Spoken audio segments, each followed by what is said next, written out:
You are welcome to the Shell Nigeria LiveWIRE program for 2022. My name is Charles Nwahiwe. I'm going to take you through the next couple of tasks that will help you get to the next stage of this program. Among the numerous people that applied, I want to congratulate you for getting to this stage.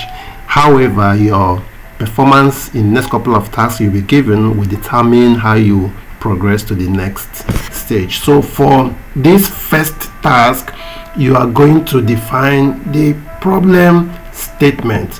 Now, the problem statement is usually a concise description of the problem or the issue your business seeks to address. So the question is, what problem have you discovered that you want to solve through your business?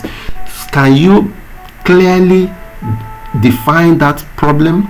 So clarity is key when you are coining a problem statement. So I'm going to take you through a couple of questions that can help you to be able to craft a problem statement. However, note that you need to ask yourself, this problem statement, is the question focused on ultimate impact? Will it give ultimate impact? Does the question allow for a variety of solutions? Meaning that this question that I have coined together as my problem statement, will it give room for a variety of solutions?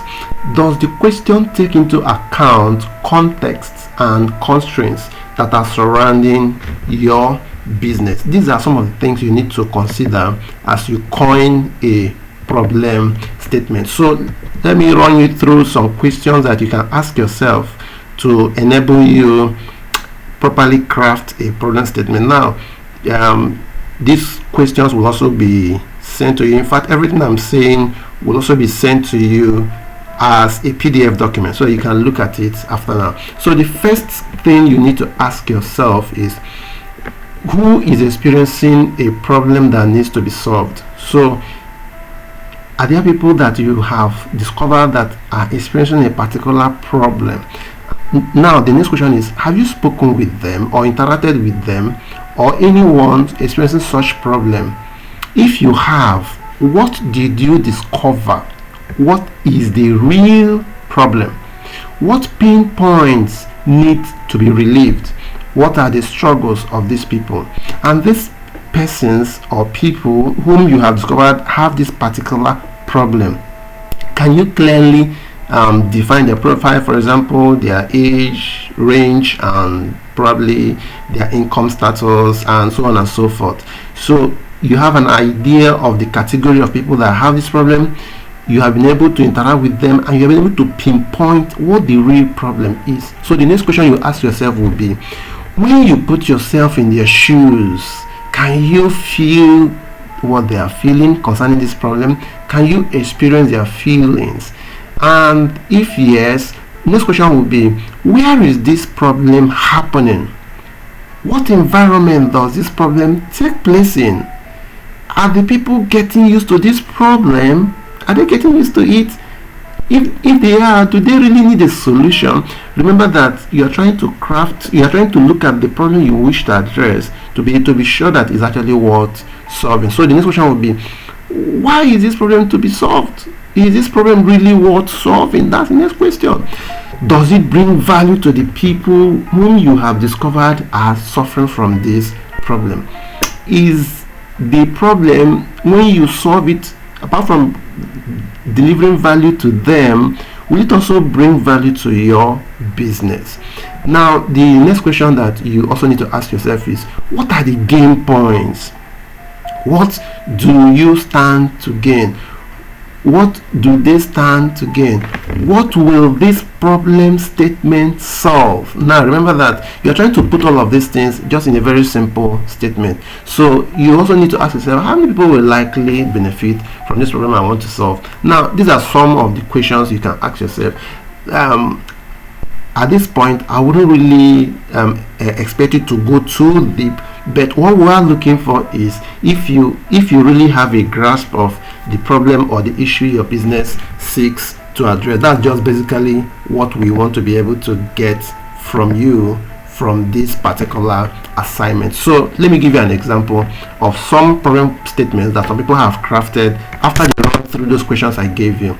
You can see the first one there is, how might we increase access to cheap, reliable and sustainable energy for Nigerians living in rural areas? So this person is focused on persons or people living in rural area in Nigeria. Is focused on delivering energy for them, sustainable energy. Is focused on making the access to that energy cheap. You see how in this very simple sentence this person has been able to capture those questions that I listed earlier on. Now the next example here is, how might we help Nigerian farmers reduce both costs and greenhouse emission, that's GHG, throughout the agriculture storage and transportation segments of the supply chain. So this also has to do with agriculture, especially for farmers, in storing their products and in transporting them, how they can be able to reduce both costs of and the emissions that go with it. Now look at this third example. How can we reduce maternal mortality in rural Nigeria? Just a very short sentence, but so loaded, because when you think about this, you saw that this person has given some thoughts to the problem that mothers in rural Nigeria are facing when they are pregnant, has given some thought to the high rate of death that usually go with it, have given to some thought to a lot of things, and the question is, how can we reduce maternal mortality in rural Nigeria? Remember that thinking about this question, this problem statement, you can see that there could be a variety of solutions that can address this problem statement, and that is what you are expected to come up with when you think about the problem that you want to solve. So that's your assignment. Your very first assignment is, from the problem you have observed, define the problem statement using the guidelines that have been given earlier. So I expect to see very beautiful responses from you. I wish you success. Goodbye for now.